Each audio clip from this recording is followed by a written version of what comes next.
CM Revanth Reddy అమ్మడానికి భూములు వెతుకుతున్నారు. భూములు అమ్మకపోతే రోజు గడిచేందుకు డబ్బులు దొరికే పరిస్థితి లేదు. కంచగచ్చిబౌలి భూములు మళ్లీ న్యాయ వివాదాల్లో చిక్కుకున్నాయి. ఇప్పుడు వాటిని అమ్మలేరు. ఇప్పటికే వాటిని తాకట్టు పెట్టి 10,000 కోట్లకు పైగా అప్పు తెచ్చుకున్నారు. అందుకే అమ్మడానికి ఇప్పుడు మరో భూమి చూసుకున్నారు. అదే గోపనపల్లిలోని భూమి. గోపనపల్లి రెవెన్యూ గ్రామంలో 439 ఎకరాల 15 గుంటల భూమిని సేకరించడానికి రెడీ అయ్యింది.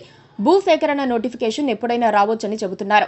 రంగారెడ్డి జిల్లాలోని గోపనపల్లి గ్రామం ఫినాన్షియల్ డిస్ట్రిక్ట్ కు ఆనుకొని ఉంటుంది.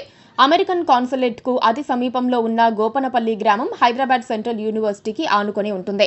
కంచగచ్చిబౌలిలో భూములను స్వాధీనం చేసుకునే పరిస్థితి లేకపోవడంతో పక్కనే ఉన్న గోపనపల్లి గ్రామంపై కాంగ్రెస్ ప్రభుత్వం దృష్టి పెట్టిందని అనుకోవచ్చు. గోపనపల్లి గ్రామంలో సర్వే నెంబర్లు 127 నుంచి 173 వరకు, 186 నుంచి 263 వరకు, 439 ఎకరాల 15 గుంటల భూమి అందుబాటులో ఉన్నట్లుగా ప్రభుత్వానికి అధికారులు రిపోర్టిచ్చారు. హైదరాబాద్ సెంట్రల్ యూనివర్సిటీకి ఎదురుగా ఉన్న గోపనపల్లి తండాను ఆనుకొని ఉన్న ఈ భూమిలో దాదాపు 70 ఎకరాలు రంగనాథ్ నగర్ లేఅవుట్లో ఉంది.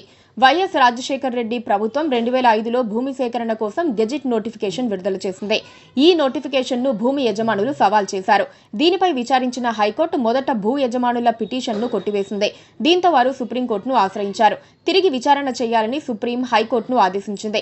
సుప్రీం ఆదేశాల మేరకు విచారించిన హైకోర్టు నోటిఫికేషన్ ఇచ్చి చాలా కాలం అయినందున భూ సేకరణ చేయాలంటే తిరిగి కొత్త నోటిఫికేషన్ ఇచ్చుకోవాలని 2024 ఫిబ్రవరి 13న స్పష్టం చేసింది. అమ్మడానికి ప్రైమ్ ల్యాండ్ కోసం చూస్తోన్న తెలంగాణ ప్రభుత్వానికి ఈ ఉత్తర్వులు కనిపించాయి. వెంటనే 20 సంవత్సరాల తర్వాత ఏకంగా ఇక్కడున్న 439 ఎకరాల 15 గుంటల భూమిలో ఐటీ పార్కు కోసం నోటిఫికేషన్ విడుదలకు సన్నాహాలు చేస్తోంది. అప్పటికి ఇప్పటికీ భూముల విలువ భారీ ఎత్తున పెరిగింది. ఈ భూమిలో రంగనాథ్ నగర్ వెంచర్ కూడా ఉంది.